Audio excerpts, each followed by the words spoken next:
Hello, Aries, Sun, Moon Rising, and Venus signs. Kamusta kayo? Sana po nasa mabuti kayong kalagayan. Welcome back po sa Star Tarot. At kung bago kayo dito, welcome din po kayo. Please subscribe, like, share my videos, and leave me a comment kung nakaresonate po kayo. Thank you. Tignan natin ang mga messages ninyo for today. First card, we have the Winged Wise Ones, Angelic Help and Miraculous Aid. Beautiful, Aries. So, bigla akong nag-goosebumps, ano? Kasi, maaari, Aries, na meron kayong sobrang pinagdadasal, no? Sa ngayon, meron kayong kailangang bagay or kung ano man ano na super kailangan ninyo sa ngayon, and papadalhan kayo ng sagot, no, ng divine.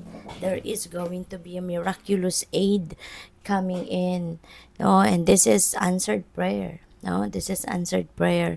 And sa tulong ng inyong mga angels, ng inyong guardian angels, maaring dadaan, yung magiging conduit ng divine universe sa pagpapadala ng tulong sa iyo sa ngayon ng miraculous aid nito is through your angels. Okay? So sa anumang paraan, no? Sa anumang paraan, yan ay ibibigay sa iyo with the help or through your guardian angels. Ayan. So we never know kung sa papaanong paraan yan dadating sa inyo. But yes, gagamitin ng Divine Universe ang inyong mga guardian angels to bring you whatever it is that you've been praying for. No? At hindi mo ito inaasahan. No? Hindi mo ito inaasahan na maaaring sa ganitong form siya dadating. Okay? Kung ano man ang tulong, ano man ang pinagdadasal ninyo.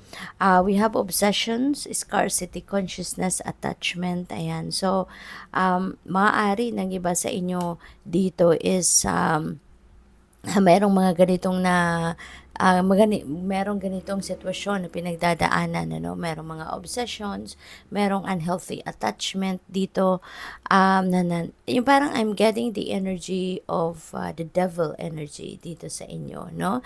Now, maybe some of you are very obsessed with something or with someone, and maraming bagay, depende, no? Merong mga, kasi yung obsession na yan, it could be obsession sa tao, obsession sa material na bagay, obsession sa pag-ibig, obsession sa shopping, 'di ba? It could be in anything, no?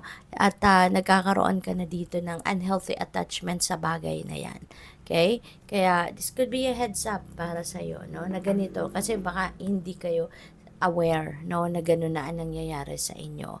But yeah, nasa sa inyo kung papaano ninyo babaguhin. Maaring ang iba sa inyo is also wanting to detach yourself from that unhealthy attachment. But yeah, it's all up to you on how you're going to navigate that circumstances. Kasi ikaw yung nakakakontrol ng sarili mo, ikaw yung nakakakontrol ng isip mo, ng actions mo, no? And feeling ko there is a desire sa inyo na kumawala sa ganyang obsession, sa ganyang attachment. Kasi we also have number 14 dito, and number 14 becomes number 5. Kasi 1 plus 4 is 5, and 5 resonates with change. Kaya maaari, no, na sa loob mo, gusto mo na rin na kumawala sa ganyang attachment, sa ganitong energy. So what else? We have illumination, enlightenment, and celebration. Beautiful. So, Aries, magkakaroon kayo ng linaw, no? Magkakaroon kayo ng illumination, magkakaroon kayo ng enlightenment. Maaring isa to, no? Maaring isa to sa mga ibibigay sa iyo na tulong ng divine universe na magkaroon kayo ng kaliwanagan sa inyong isipan para mas makita ninyo yung blessing na paparating, para mas makita ninyo kung ano man yung angelic help na ito na dadating sa iyo, para malinawan ang inyong isipan sa ngayon. You would have a clear direction of what you're going to do, where you're heading, yung ganon. There are also celebration, no? There are celebrations that might happen dito. Baka yung mga miraculous moments na to, maaring ito na talaga yung sagot sa inyong mga dasal. Kaya you want to celebrate it. You want to acknowledge that blessing, maaring yun ang isa-celebrate ninyo. Maari din naman na hindi. It could be a different situation. Baka meron kayong mga achievements, accomplishments dito, or mga blessing na talagang hindi ninyo mapigilan na hindi ninyo ito i-celebrate sa sobrang saya ninyo, sa sobrang tuwa ninyo na nakamit nyo na kung ano man itong mga achievements na ito na makukuha ninyo sa ngayon, no? Pwede rin, celebration na yan, baka okasyon, baka merong birthdays, baka merong kasalan, diba? Engagement. So, it could be anything as well. Okay? So, tignan natin kung ano pa ang mga messages para sa'yo.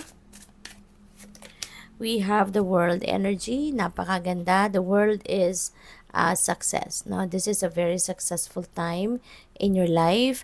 Magkakaroon dito ng tagumpay, no, kayo. So, probably ito talaga yung isa-celebrate ninyo kasi si the world energy as well is a celebration energy din, diba?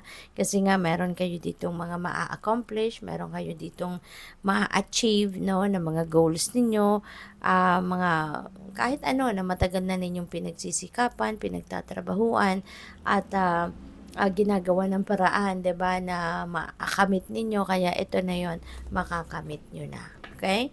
And travel also is very imminent for some of you rito, Aries. Baka kayo ay magbabiyahe. It could be across the globe, 'di ba?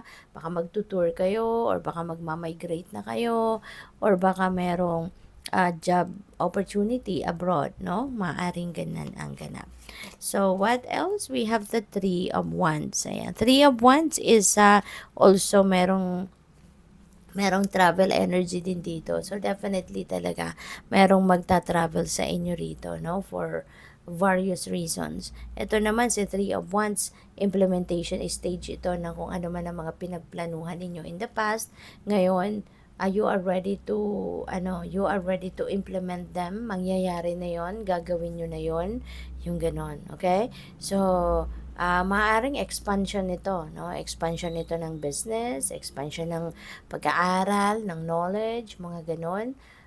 Pwede rin na meron kayong bagong venture na sisimulan sa ngayon. It could be a business, it could be a new enterprise, it could be anything, no, na bago na gagawin mo. So, what else? We have Seven of Cups. Ayan. So, merong mga rito, merong mga opportunities na pwedeng dumating sa inyo, at maaring isa na din yan, no? Dito sa baka pinagdadasal ninyo na bigyan kayo ng oportunidad, no? For sa kahit anumang area of life, no? Opportunity to start a new life, an opportunity to start a new job, or whatever that is, merong opportunity. Pero maging matalino kayo, maging matalino, maging discerning kayo. Huwag kayong basta-bastang magdedesisyon sa bagay na ito na hindi ninyo pinag-iisipan, or hindi ninyo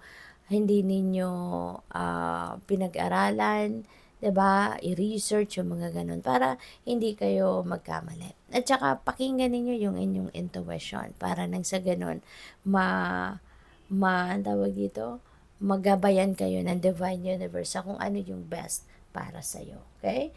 Good luck po. Thank you for watching. Love and light. Namaste.